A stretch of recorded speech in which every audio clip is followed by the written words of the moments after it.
नमस्कार दोस्तों। अगर आपसे ये पूछा जाए कि किसी घर के बारे में आपको पूरा डिटेल्स बहुत अच्छा से जानकारी इकट्ठा करना है तो आप क्या करेंगे? ज़रा सोचिए और दिमाग लगाइए कि बोला गया है आपको कि किसी घर के लोगों के बारे में पूरे अच्छे से जानकारी आपको लेना है।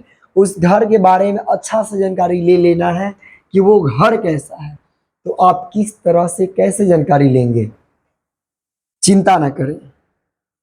अगर आपको किसी भी घर के बारे में जानना है, जानकारी लेना है, तो सबसे पहले आप घर को बाहर से देखेंगे, फिर घर के लोगों के प्रत्येक सदस्य से मिलेंगे और प्रत्येक सदस्य से पूछताछ करेंगे, बात करेंगे वो किस टाइप का है, कैसा व्यवहार का है, कितना ज्ञान है।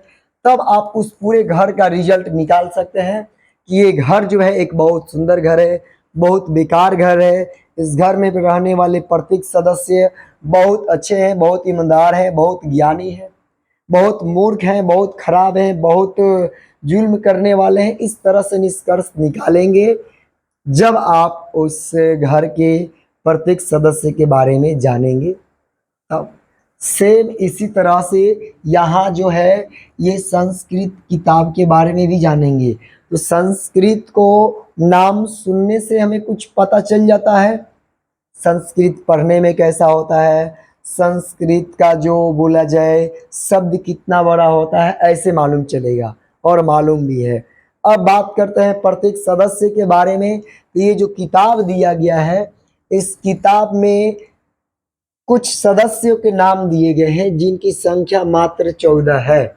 मतलब कि ये 14 को जो अध्याय आपके सामने है, इस 10वां क्लास के संस्कृत का सदस्य है। तो हम जानेंगे कि ये जो सदस्य हैं, ये सभी चैप्टर, इन सभी चैप्टरों का क्या गुण है। तो अब मालूम चलेगा कि ये सभी चैप्टर जो है 10वां क्लास के संस्कृत, ये 14 को चैप्टर आपके लिए कैसा लगेगा, आपके लिए कितना ज्ञानदायक है। तो सबसे पहला जो हम लोग बात करेंगे इस किताब के सदस्य यानी चैप्टर का नाम, उसका नाम है मंगलम। तो कौन कौन से लोग इन सभी चैप्टर्स को पढ़ रखा है हमें बताएंगे एक बार जरूर। तो सबसे पहले है मंगलम पाठ। तो इस मंगलम पाठ के बारे में कौन कौन लोग जानते हैं हमें एक बार जरूर बताएंगे। तो सबसे पहला बात है कि ये जो मंगलम पाठ है, इस नाम से ही मालूम चल जा रहा है कि यह मंगल कार्य का अंजाम देने वाला है, मंगल कार्य को करने वाले चीज़ों के बारे में बताने वाला है। सच में ऐसा ही है।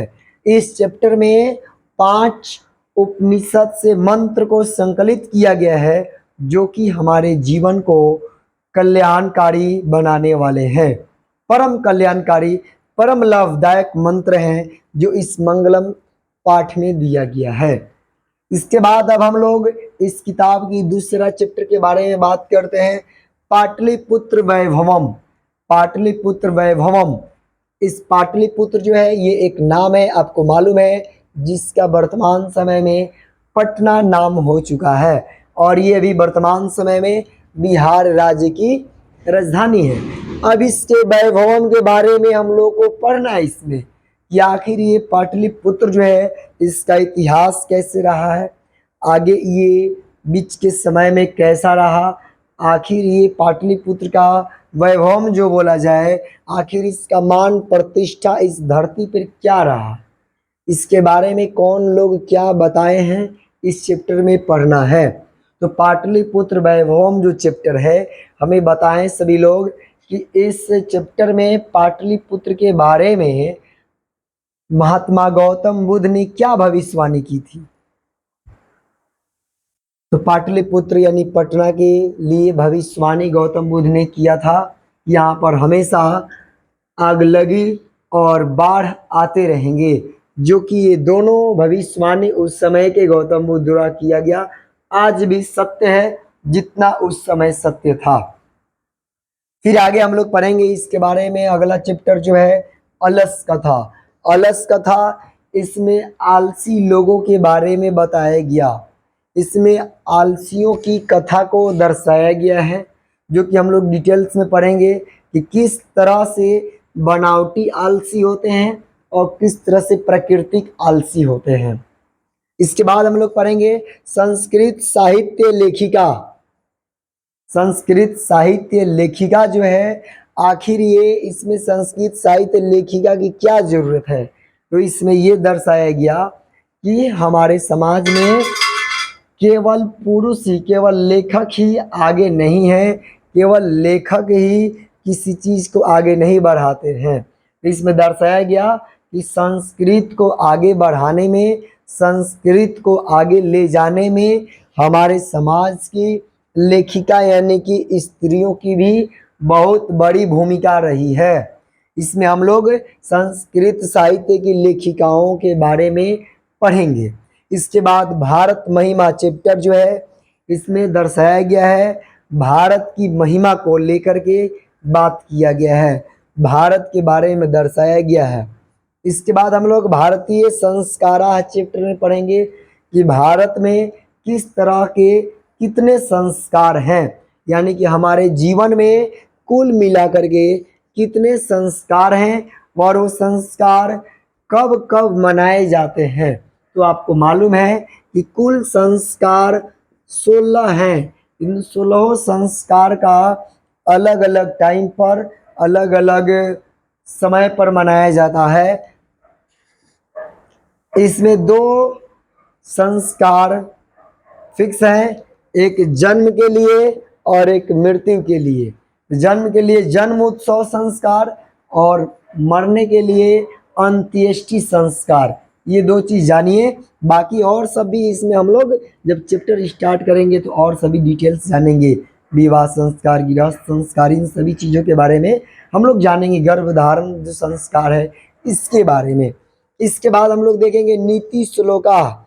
नीति श्लोका जो ये चैप्टर है, ये हमारे जीवन को बदल देने वाला, इसमें विदुर नीति दिया गया है। इसमें बहुत ही सुंदर सुंदर नीति यानी कि नियम समझाया गया है, जो कि हमारे जीवन को आगे ले जा सकता है। इसके बाद हम लोग पढ़ेंगे कर्मवीर कथा, यानी कि कर्मवीर कथा। इसमें दर्शाया गया है कि कर्मवीर, आखिर कर्मवीर कैसे अपने जीवन को बदल देते हैं अपने कार्य के बदौलत। इसके बाद हम लोग पढ़ेंगे स्वामी दयानंद। स्वामी दयानंद, ये जो स्वामी दयानंद हैं, ये एक समाज सुधारक, बहुत ही महाविद्वान, और ये समाज को आगे बढ़ाने में, महिलाओं को आगे बढ़ाने में, महिलाओं को समाज में स्थान दिलाने में कितनी भूमिका अदा किए हैं, इस चैप्टर्स में हम लोग को पढ़ना है। नेक्स्ट जो चैप्टर है, चैप्टर 10 मंदाकिनी वर्णनम। तो मंदाकिनी वर्णनम, इस चैप्टर में हम लोगों को मंदाकिनी जो नदी है उस नदी के वर्णन करेंगे, उस नदी के बारे में देखेंगे वाल्मीकि जी ने क्या बताए हैं, और इसमें भगवान राम जो हैं वो माता सीता को किस तरह से मंदाकिनी जो नदी है इसका वर्णन करते हैं माता सीता के साथ। इसके बाद अगला जो चैप्टर है व्याघ्र पथिक कथा। इसमें हम लोग एक व्याघ्र पथिक यानी कि रास्ते का एक जो व्याघ्र है उसकी कहानी को पढ़ेंगे, उसकी कथा को, कि किस तरह से रास्ते में लोगों के आते जाते लोगों को जो बूढ़ा व्याघ्र यानी बाघ रहता है ललचाता है, किस तरह से अपने झांसे में डाल करके लोगों को फंसाकर और अपना शिकार कर लेता है। इसके बाद वाले चित्र में हम लोग पढ़ेंगे कर्णस्य दान वीरता। कर्णस्य दान वीरता यानी कि कर्ण के जैसे जो दानवीर है, यानी कर्ण जो है, तो कर्ण की दान वीरता को इसे पढ़ेंगे कि आखिर कर्ण को इतना बड़ा महान दानवीर क्यों कहा गया। क्यों कहा गया? क्योंकि इसने अपना कवच कुंडल भी निकाल करके अपने मांगने वाले को दे दिया, अपने याचक को दे दिया, और याचक के रूप में इंद्रदेव यानी कि इंद्रदेव जो है भिखारी के रूप में कर्ण के सामने आए, तो भिक्षु को मना न कर सके, यानी कि इंद्रदेव को मना न कर सके, और अपना कवच कुंडल भी निकाल करके उसको यानी कि याचक को दे दिए। तो इसमें कर्ण की दानवीरता के बारे में पढ़ेंगे। और ऐसा भी जाना जाता है सभी लोगों को कि सभी लोग जानते हैं कि कर्णवीर यह एक ऐसा वीर था जो कि ये जानते थे कि जो इनका भाई है गलत है, उसको गलत रहते हुए भी, अपनी हार को जानते हुए भी कि हमारा हार होगा, फिर भी अपना कर्म करते रहे। फिर इसके बाद विश्व शांति पढ़ेंगे। विश्व शांति की चैप्टर में कि किस तरह से विश्व में अशांति फैला हुआ है, किस तरह से विश्व के सभी देश एक दूसरे को मारने काटने, एक दूसरे पर कब्जा करने में लगे हुए हैं। तो हम लोग पढ़ेंगे इसमें विश्व शांति के लिए कि विश्व शांति के लिए क्या क्या चीज़ किया गया, कैसे विश्व शांति बनाया जाएगा, इसमें कुछ डिटेल्स पढ़ेंगे। इसके बाद शास्त्रकारा पढ़ेंगे। शास्त्रकारा यानी कि किस तरह से शास्त्रार्थ होता है, ये शास्त्रकारा में पढ़ेंगे कि किस तरह से जो हमारा प्राचीन काल के शास्त्र रहा वो विज्ञान के रूप में रहा, और आज जो है आज का विज्ञान इन शास्त्रकारा का प्रयोग नहीं करता है। तो फिर इसके साथ ही हम लोग फिर अगला जो है इसका पार्ट 2 में पढ़ेंगे कि उसमें कुछ चैप्टर्स दिया गया है, तब पूरा जा करके इस संस्कृत के बारे में हमें जानकारी डिटेल्स हो पाएगा। बहुत ही मज़ा आएगा, इसके डिटेल्स पढ़ने में बहुत ही अच्छा लगेगा। अगर कहीं कुछ गलती बोलाया होगा तो कमेंट ज़रूर कीजिएगा। ये हमें मालूम है कि कहीं ना कहीं तो गलती होना लाजमी है। अगर सब सही होगा तो बहुत अच्छा, लेकिन गलती कहीं ना कहीं ज़रूर होगा, इसलिए जहाँ गलती होगा कमेंट करके हमें बताओगे। धन्यवाद।